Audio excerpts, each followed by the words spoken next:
fighting for our lives in the rough and tumble world of banger racing.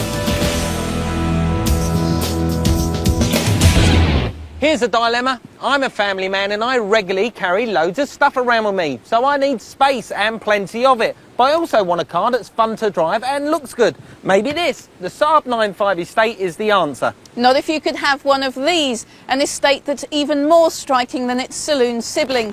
The Audi A6 is bold, confident, yet still very practical. A state-of-the-art estate, in fact. But Volvo are the real masters of high-performance practicality. With its funky alloy wheels and timelessly chunky shape, surely the V70 T5 is the ultimate estate car. Later on, we'll be putting both their practicality and performance to the test, here in the beautiful Cotswolds and at the Driven Test Track. But first, we got this for you.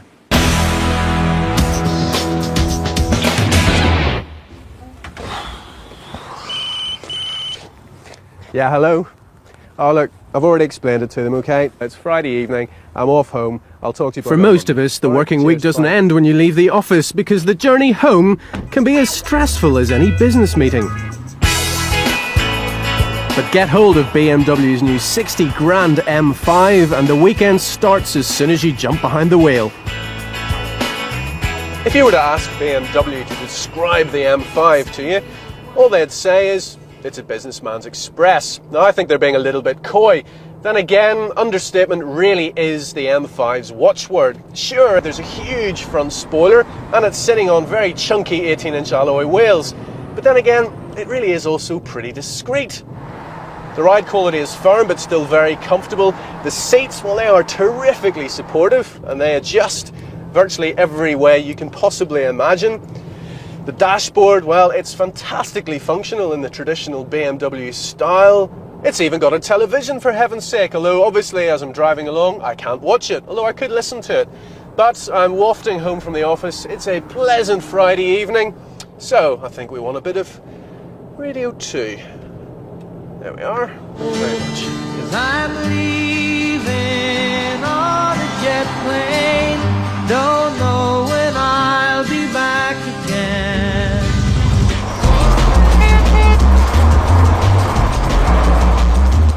On your way then, sunshine. I'm in a 5 Series BMW. It is not about beating boy racers away from traffic lights. When you're in the M5, it's easy to rise above the challenges of would-be shoemakers. Just exercise a little self-restraint and relish your palatial surroundings. But don't get too comfortable, because there are one or two things I think you should know about this so-called businessman's express. It packs a 5-litre V8 which pumps out 400 brake horsepower, which makes it the most powerful road-going BMW ever. Sure, it's a big heavy bruiser of a thing, so you can't pour it down a back road with the same sort of delicacy that you could drive, say, BMW's own M Roadster. And the gear change can be a little bit obstinate, but then it is in charge of corralling 400 horsepower, so what do you expect? It's bound to be a bit beefy. And as for this business about self-restraint, well, you can drive the M5 any way you like. I mean, I'm in 6th gear now and I'm doing a 50-mile-an-hour country stroll, but it could just as easily translate to a rock-solid 150-mile-an-hour Autobahn blitz. It has as many moods as the driver does, this car. It's magnificent. Oh no, not him again. Look, he's all over my back bumper. Time to leave the frustrations of the public highway and get on a track to see what this beastie can really do.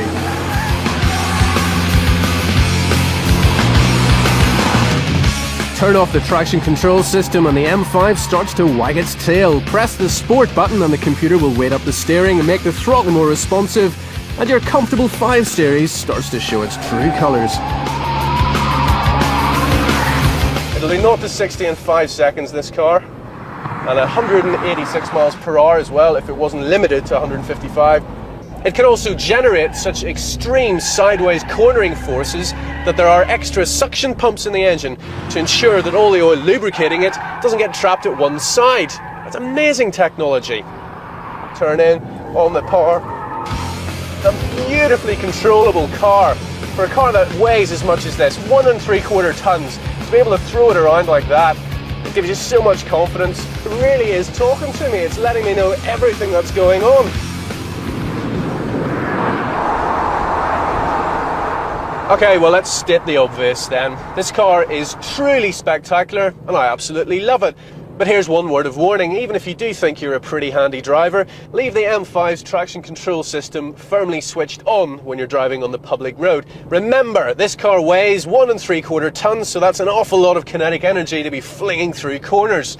It's simple, really. If you respect the car, it'll respect you in return. And when it comes to BMW's M5, respect really is the word.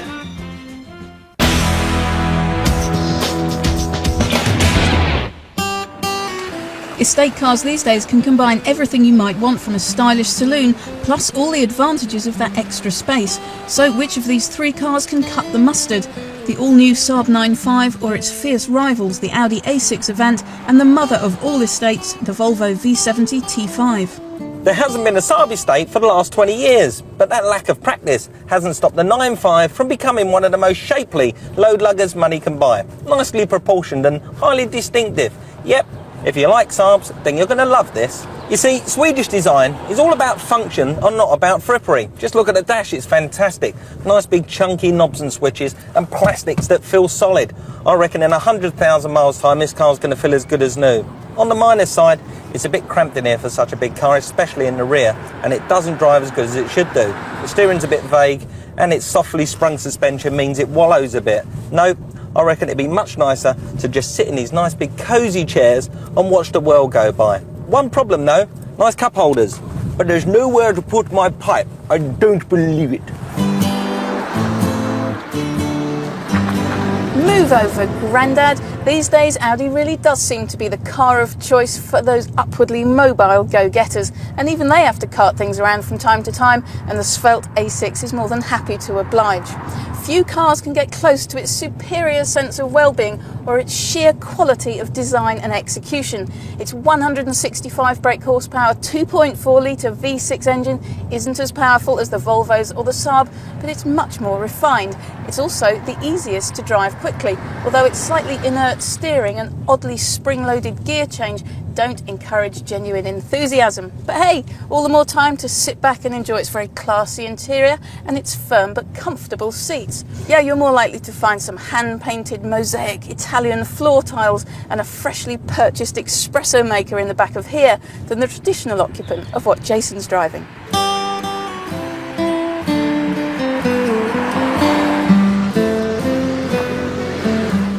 Bear with me just a second. Oh yes, I think that'll put a smile on the dog's face. Time was when Volvo estates were something of a joke. Anyway, things have moved on rather swiftly. Nearly as swiftly, in fact, as you will be able to go in this, the V70 T5 estate. Thanks, you see, to its 2.3-litre 5-cylinder mighty turbocharged engine, the T5 really does offer electrifying pace in a straight line. It's rather less fun in the corners where the steering wheel will start writhing in your hands because it's front-wheel drive and it can't really cope with all 240 brake horsepower. So, even though it might sound like a sports car, I'm afraid it just doesn't really handle like one. And I have to confess, and it is a bit of a strange confession this, I really like Volvo interiors. Simple, clean, beautifully built, nice textures even, and staggeringly good stereo system. 14 speaker surround sound with Dolby Pro Logic. Now, if you don't know exactly what that means, let me tell you, it means it sounds absolutely blooming wonderful. It's better than my living room, as they say. And the market town of Cirencester could be said to be the natural home for estate cars like these, with plenty of people needing to get their kids, dogs, wellies, grannies and the odd antique in the back. What better place to continue with our group test? Oh, can we just come in here? Yeah, I want Please. Danny, can we have I just to look this a little? No, I need to have a look around in here, really. Here we go. Okay, Mike. How you doing there, Mr. Brewer? Not very good, Jace. You all right? Gently, gently, please. Penny's pride and joy. There we go. Right, this would be a good test of a car's loading ability. Let's try the Saab 9.5 first. Oh, sorry. Go right the way round. Is it going to fit? Bit Oh. of a squeeze. Oh. Touch and go. Oh, we're going to have a problem here. Wheel arch intrusion, Mr. Brewer. So it's got to go over the wheel arches. Watch that leg, watch that leg. Penny's grimacing there. Haven't insured it yet. Yes. Hernia. Yeah, it just went over the wheel arch. It was a bit tricky, that bit. Wow. Oh, there you go. Look, it fitted in the Saab 9.5, but it was a bit tricky round by the wheel arches. So let's try the Audi A6. Aha! Right, there's already a problem in the Audi. These bits don't come forward, which means when you fold this down, there's not a flat load area like in the Saab, which means you've got restricted space. Okay, Mike. Whoa. Pen, I've got it. This is 1780. It's 220 years old. Oh, my Please giddy aunt. be Fairly gentle. old, isn't it? Oh, gently. How about that? Is it in? I think that's in I don't beautifully. know. I It's think we gonna might have shut. a little. We might just have to. Oh, no problem at all. There you go, look. Wonderful. Well, there you go. Fits in the Audi A6 beautifully. Let's try the Volvo. You gonna help me with the seats, Mike? Here we go. Right, seats up. Nice little folded headrest so they disappear. That one down. Hold on, Pen, hold on. Bit slower, Gil, bit slower. Look, nice flat load area. It's enormous. Out the way, Pen, out the way. Mind you. Now, please, gently with my dresser. Look at this, it's very wide, isn't it, the Volvo? Very wide. Nice big flat Oh, loaded easy. area as well. How's that? Yeah, well, let's have a look. Fits in the Volvo easy. Theo, let me just ask you. You're an antiques dealer. What car wins it for you? Volvo every time. Perfect. Why the Volvo? Best loading area. It's got the flattest back. Seats fold flat, and it's just about the best looking. Okay, and what about the car in second place? What comes second place? Audi second, I reckon. You think the Audi? Yeah, definitely the Audi. So that's it, the Volvo wins this test. After the break, there's no messing as I challenge Mike and Jason to fight it out with me and some other hard nuts in the metal crunching world of banger racing.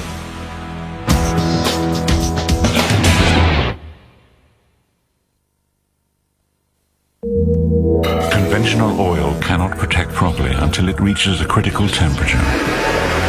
Remember, this is when 75% of engine wear occurs. How long can it take to reach this temperature? 10 minutes. Your oil is just getting started, but your journey could have finished. Even when cold, Magnatec has unique polarized molecules which cling like a magnet, protecting from the moment you turn the key. Fit GTX Magnatec from Castrol.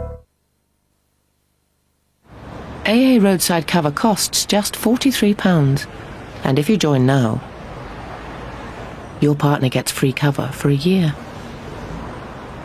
To join the AA, call now on 0800 444 999.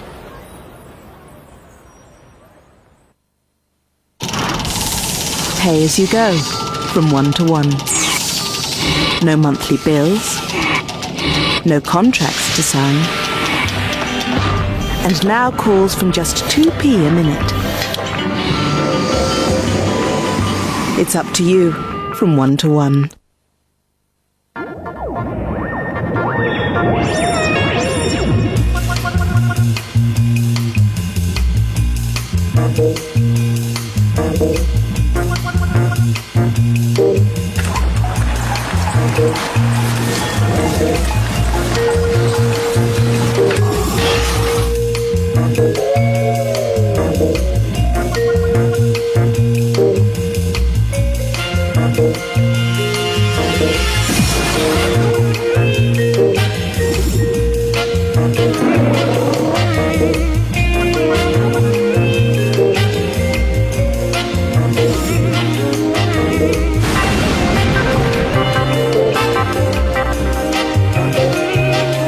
Every year, NatWest Insurance helps to protect nearly 2 million people so they can sleep more easily.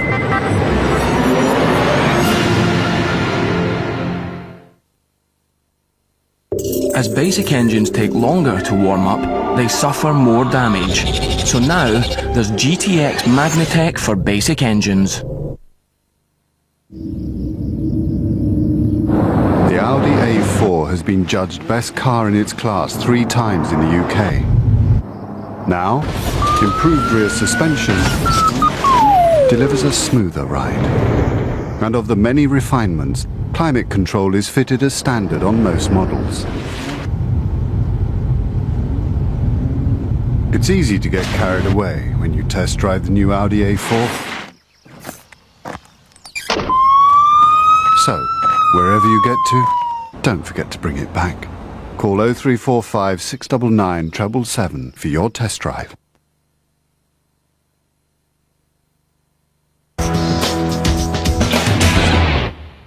Welcome back. Now, it's everyone's nightmare to meet one of these on a B road. But later on, we're at the test track where we're going to find out which of this week's free group test cars is the best at overtaking. Hurry up, Mike. Please, brew. White, 1 sugar, please, Jake. All right.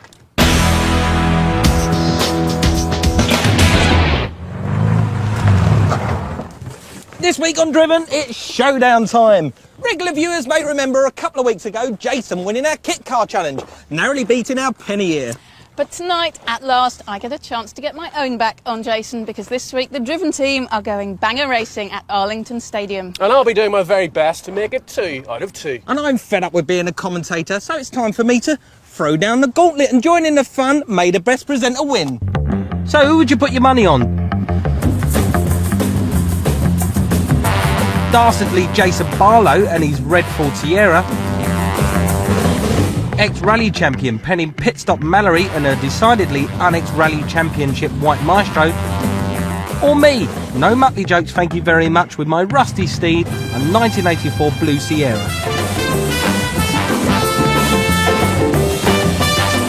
Rookie banger racing is a cheap form of motorsport. All you need is a helmet, a fireproof suit and a car reinforced with steel door plates and a roll cage. The one thing you don't need is a driving licence. So if you're over 16, got a car and can afford the £12.50 entrance fee, you're away. It's supposed to be a light contact sport, but it looks as if these competitors must have left their rule books at home along with their MOTs. Well, guys, I don't know about you, but I've just watched that first race and I'm absolutely terrified. So am I. Mortified, in fact. Well, I did warn you it was going to be scary. It's violent, isn't it?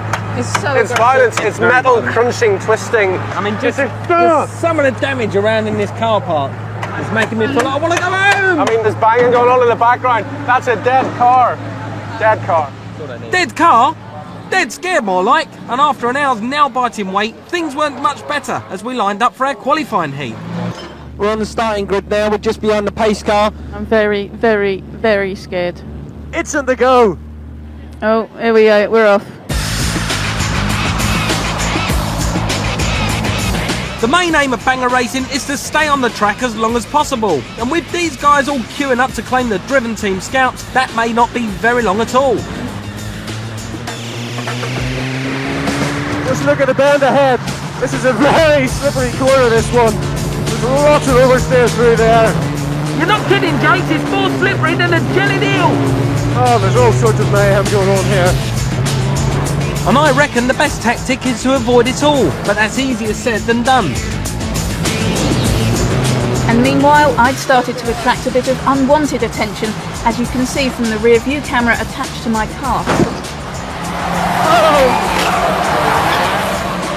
And not content with just wiping out one Driven presenter, after Penny, this guy was obviously going for the set. Oh my god. Although I managed to stay on the track.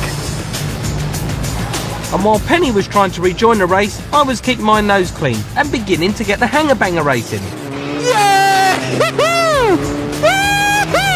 But just when we were starting to have fun, the race ended abruptly.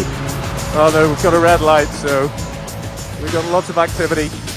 Another competitor was trapped unhurt in his car, but the delay in getting him out meant the race was abandoned. The winner of a rookie banger race is normally the first driver, if any, to complete 15 laps. But in this case, Jason, the leading driver when the race was stopped, took the honours. We were all feeling quite pleased with ourselves though. Anyone with a car still working after the qualifying heat is entitled to a place in the final. Well, we just had our first race. Jason, looks like you won that. How do you feel, mate? How was it? Well, I didn't even realise it won it, did I? Until afterwards. Jason. Penny, how was it for you? I see you go spinning off there. It was quite exciting. I got punted off. You got punted off. Yeah. I think we come fourth, I think, somewhere in the race. But you're looking forward to the next one? Kind of. Kind of. I'm a bit nervous. How about you, Jason? I can't wait. You can't get neat and tidy. Just bit between his teeth. I've just got to keep behind him, that's all. Victory is clearly assured at this stage. We'll see who wins it. But as we took our places for the final, the tension and waiting were producing some mixed feelings. Can't believe it's 11 o'clock at night and I'm banger racing. Sure, I'm going to win this. Yes. Well, this is it. Jason is in pole position. I'm in second position. Car's still going. I'm a bit nervous.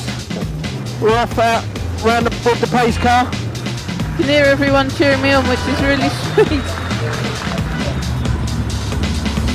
And we're off. And it didn't take long for the old hands to get stuck in.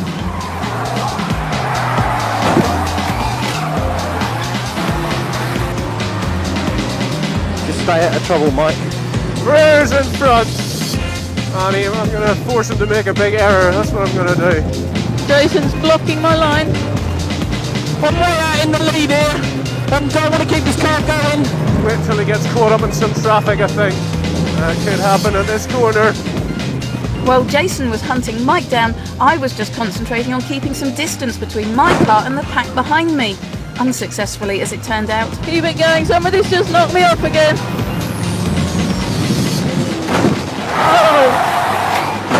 Oh, that was horrid. And in my quest to catch Mike, I'd foolishly taken my eye off what was happening behind me. Oh my God.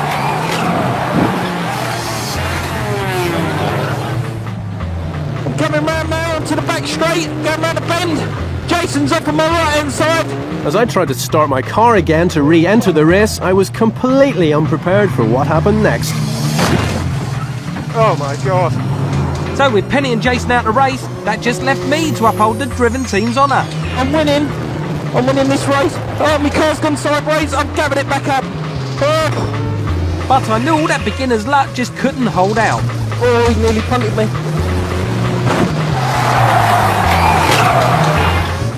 But I've got the car going. I can't believe it. The car's still going. Still managing to go. Oh, big sideways again with my car. Managed to keep it going. Gotta do this Montego down the straight.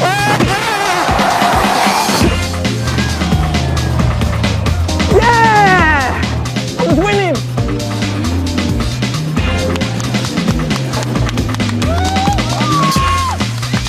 So Jason won the qualifying heat, but I didn't manage to win the final. But at least I managed to last the longest out of the driven team.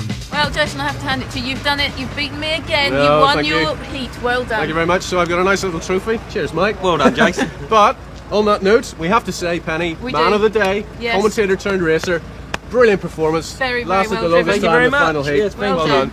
Right, let's go. Hey. Never ever again.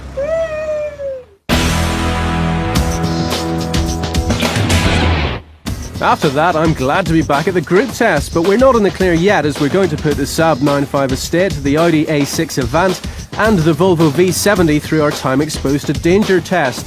The aim is to find out which of the cars has the best mid-range acceleration, and to do this we're going to try to overtake two caravans travelling at a steady 40 miles per hour. There's a limited amount of space for this, so it'll be a tough test of each car's ability to overtake safely. So we're trundling down a motorway, we come across two caravans. I don't believe it. Look, we're out for a nice country drive. We're in the Saab And there's a 9.5. caravan in the way. Okay, here we are. We're approaching our cones. Okay, this car's got a smaller turbo than the Volvo. Oh, they're braking. Whoa. Jace, you're going to have to go for it. Oh, it's go, go, go! This is going to be tight. Oh, I can't look, I can't look. Yeah, Oh. it's no problem at all. So the Saab 9.5 just makes it with a time exposed to danger of 5.7 seconds. So this is the Audi 2.4 Avant. It's the A6 Avant. Now this car is normally aspirated. That means it doesn't have the turbo like the two rivals we have here for so it today. won't have that extra bump. So, on, Jace. come on, caravans, get out of my way, and Come on, here we go, go. go, go, go, go! We're It's a second tight gear. one. It's very, Oh, oh, very oh, oh. tight. Oh, Jace. Flipping heck, Jace. Tricky that. Unfortunately, the Audi A6 Avant fails the test. It just doesn't have that extra power to get you out of trouble. It's the 2.3. Volvo, the V70 T5. It's a Swift car. It's got a big old turbo on it, unlike the Saab, which has a little old turbo, and the Audi, which has no turbo. Do you think it's got that extra bit of punch though, Jace? Well, let's find out, shall we? Here we are. We've entered. Hold on tight. I'm just You're going looking, to kick it down. Here we go. Go on, Jace, put your foot down. Easy. Go, go, go, go! No, It's tight, actually. it's still tight. Oh, no, that That feel better for everyone? much better. Well, from here, it's pretty scary in the back. It may be scary, but the Volvo wins with the time exposed to danger of 5.4 seconds. But these cars are not all about speed. Safety is the main priority for anyone buying a family car, so here is a quick rundown of how they performed in the tough Euro NCAP front and side impact tests. The actual cars tested were the saloon versions, but Euro NCAP expect that the findings would be very similar for the estate models. The Audi A6 scored 3 stars overall out of a possible 4, although the tests did reveal that the chest protection was not as good as some of its rivals.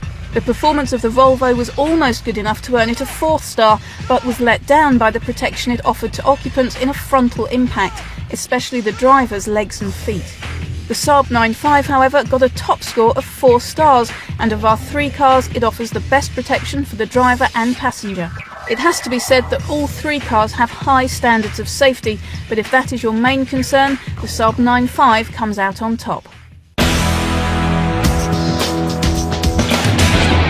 So is the first Saab estate for 20 years good enough to win this week's group test? No, not quite. Although it's got good overtaking ability and is safe in a crash, unfortunately, it hasn't got the interior space to be crowned king of the carry-alls. And the Audi fails too. Good looks and German build quality aren't quite enough to overcome the fact that it wasn't the fastest, or the most spacious, or the safest of our 3. Which means that the trusty old Volvo wins. A fine engine, impressive turbocharged overtaking ability and the best designed, most accommodating load space make this the one that can really cut it in the country. Yep, our only reservation was its disappointing performance during the crash test. But you have to hand it to them, Volvo make the best estate car here.